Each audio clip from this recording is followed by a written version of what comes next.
उन्हें ऐसा पुत्र प्राप्त हुआ। तो दूसरी सखी बोली, अरे बहन, हम भी कोई कम सौभाग्यशाली नहीं हैं, कम से कम गोकुल में तो वास मिला जो इसके दर्शन हो रहे हैं। ऐसा आपस में चिंतन करते। कुछ और गोपियां थीं, वो बोली, अरे हम तो तुमसे भी ज्यादा सौभाग्यशाली। तो उन्होंने कहा, क्यों? तो बोली, हम नंद भवन में काम करती हैं, माँ यशोदा की सेवा करती हैं, उनके घर पर सेविका का कार्य करती हैं, तो हम तो दिन भर उन लाला के दर्शन करती रहेंगी, तो हमारा तो बड़ा सौभाग्य है। एक दूसरे के भाग्य की सराहना सब गोपियां करती हैं। हाँ, समय बीतने लगा।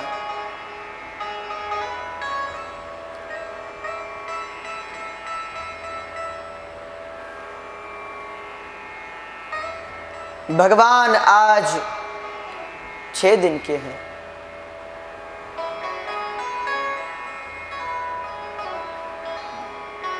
कंस ने सोचा है कि क्यों ना सारे ब्रजमंडल के बालकों को ही मार दिया जाए, तो उनमें वह बालक भी मर जाएगा जो मेरा काल है। देव की वसुदेव से क्षमा मांगी कंस ने, उन्हें छोड़ दिया। क्षमा करना बहन, मैं तेरे पुत्रों को न मारना चाहता था, मुझे क्या पता था देवता भी छल करेंगे। उन्होंने कहा था तेरे गर्भ से उत्पन्न होगा, पर वो तो कहीं और ही हुआ। तो देव की वसुदेव को छोड़ दिया। यहां कंस विचार करने लगा उन बालकों को कैसे मारा जाए। तब पूतना का स्मरण हुआ और कंस ने पूतना को भेजा।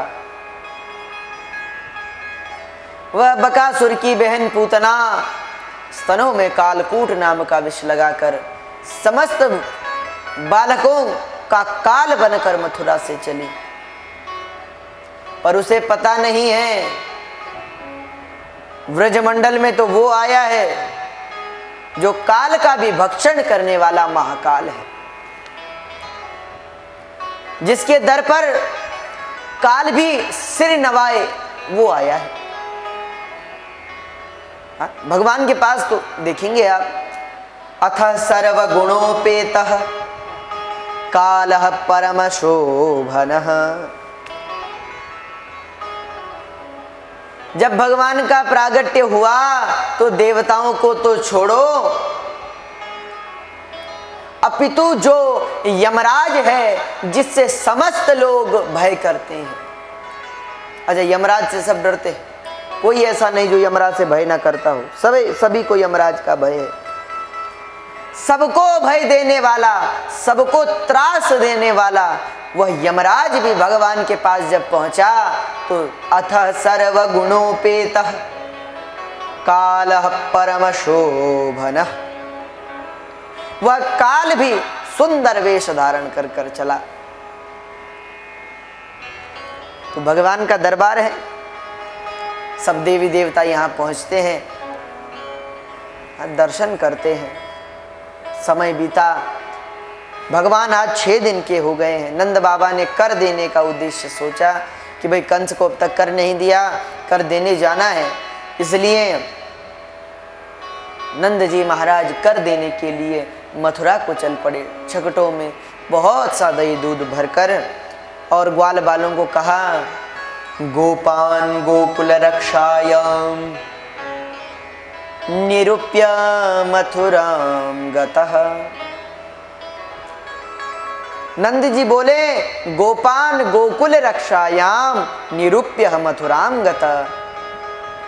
अरे गोपालों, अब तुम पर ही गोकुल की रक्षा का भार है, इसलिए जब तक हम मथुरा से नहीं लौटते तुम गोकुल की और समस्त गोकुलवासियों की रक्षा करना। तब तो इतना सुनते ही ग्वाल बालों ने कहा, बाबा आप निश्चिंत होकर जाओ, आप हम पर छोड़ दो।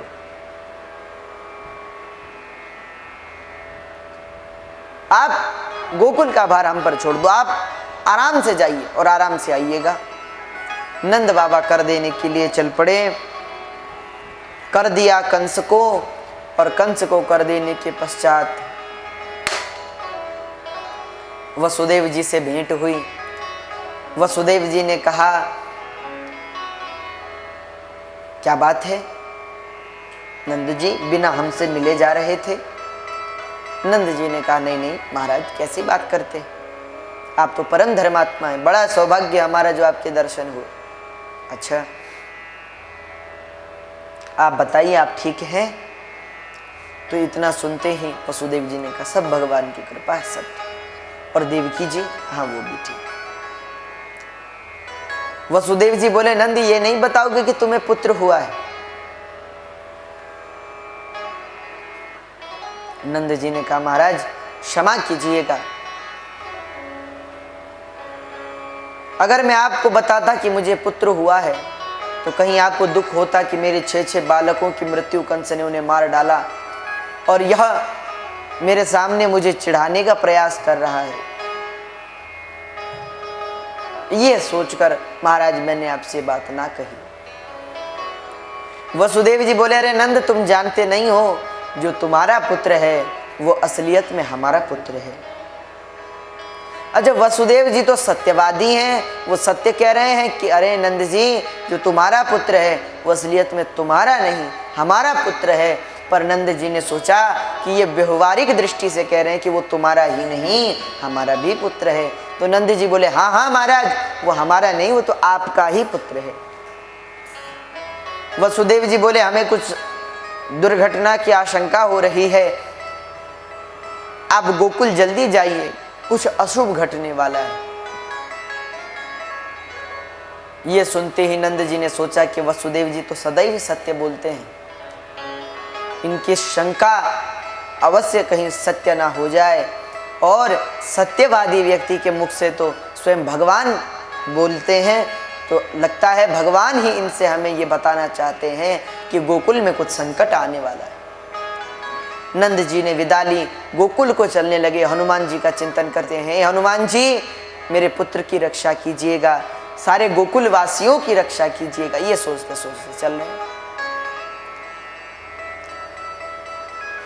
यहाँ पूतना जो है वो मथुरा से चलती हुई गोकुल को पहुंची, और गोकुल पहुंची तो सोचा कि पहले कहां से शुरू करूं, किसे मारूं। तो कुछ गोपियां बातचीत कर रही थी, अरे नंद का पुत्र तो बड़ा सुंदर है, बड़ा सुंदर है। तो उसने सोचा कि क्यों ना हम वहीं से आरंभ करें जिसकी ज्यादा चर्चा है। ये सोचती हुई वह पूतना नंद भवन की ओर चली।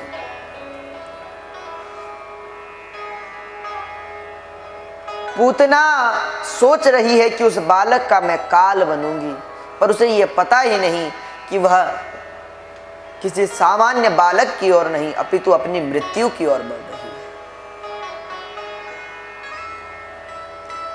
कंसेन प्रहिता घोरा पूतना बालघातिनी शिशुश्चकार निघ्नन्ति पुरग्राम व्रजादिषु। अच्छा पूतना चल पड़ी, नंद भवन पहुंची, सुंदर वेश बनाया, माँ यशोदा से मिली, आग्रह किया मैया जरा अपने लाला के दर्शन तो कराओ। माँ ने कहा, बहन अभी तो वह सोया है, तुम बैठो। तो पूतना बोली, मैया मुझे बैठे बैठे, मुझे कोई बात नहीं, वो सोया है तो क्या हुआ, सोते सोते ही दर्शन करा दो। तो पूतना को वहां ले गई माँ जहां लाला सोए हुए थे। पूतना को बोले, देखो पालने में सोए हुए हैं। पूतना ने देखा, भगवान ने नेत्र बंद कर दिए। किसी ने कहा कि भगवान ने नेत्र क्यों बंद किए? तो बोले उसका भी एक कारण है। क्या? बोले भगवान कह रहे हैं कि मैं मायापति हूं और यह माया का रूप धरकर आई। पूतना क्या है? बोले पूतना अविद्या है। जो पूतना बालघातिनी शिशुश्चकार निघ्नन्ति पुरग्राम व्रजादिषु, बालकों को मारने वाली। और बालक कौन है? सचमुच देखा जाए तो अविद्या रूपी पूतना उन जीवों को मारती है जिनको अभी शास्त्रों का ज्ञान नहीं है, जिनके अंदर अब तक विवेक की जागृत नहीं हुआ है, जो ज्ञानी नहीं है, जन साधारण है। बालक का केवल यही अर्थ नहीं है कि जो छोटा सा हो वो बालक है, नहीं, जिसमें बाल स्वभाव हो, अर्थात जो जीव ज्यादा ज्ञानवान नहीं है, सीधा सरल जीव है, ये अविद्या उन जीवों को पकड़ लेती है। तो भगवान ने सोचा ये है माया, मैं हूं मायापति, अगर इसे देख लिया, नेत्र से नेत्र मिल गए तो इसकी सारी माया प्रकट हो जाएगी, अपने विराट स्वरूप में आ जाएगी। और कहीं मां डर गई तो ठीक नहीं, इसलिए नेत्र बंद कर दिए। एक महात्मा जी ने दूसरा भाव दिया। दूसरे महात्मा जी बोले अरे भगवान ने आंखें इसलिए बंद की क्योंकि भगवान सोच रहे हैं कि अगर पूतना से आंख मिल गई तो पूतना को भगवान में प्रेम हो जाएगा, और अगर इसे प्रेम हो गया तो ये भगवान को तो छोड़ देगी और औरों को मारने के लिए चल पड़ेगी। इसलिए भगवान इससे नेत्र नहीं मिलाना चाहते कि भाई अभी तो इसे मारना है, जब तक कि हमें मारने का प्रयास ना करेगी तब तक हम इसे कैसे मारेंगे। तो पूतना ने देखा, माँ ने कहा तुम बैठो, थोड़ी देर बाद वो जाग जाएगा। पूतना बोली हाँ मैया, अब तो इच्छा है कि इसे गोद में खिलाऊं। मैया ने कहा तो रुक जाओ, मैं तुम्हारे लिए जलपान की व्यवस्था करती हूँ, तब तक तुम विराजो। पूतना बैठ गई, माँ अंदर गई जलपान लेने के लिए पूतना के लिए। पूतना ने सोचा अच्छा समय है, भगवान को उठाया, स्तनपान कराने लगी। और जो भगवान ने स्तनपान करना आरंभ किया, भगवान ने सर्वप्रथम विषपान किया, फिर दुग्धपान किया, और अब पूतना के प्राणों को पीने लगी। और जो पूतना के प्राणों को भगवान पीते हैं, पूतना आकाश में उड़ गई, अपना विकराल स्वरूप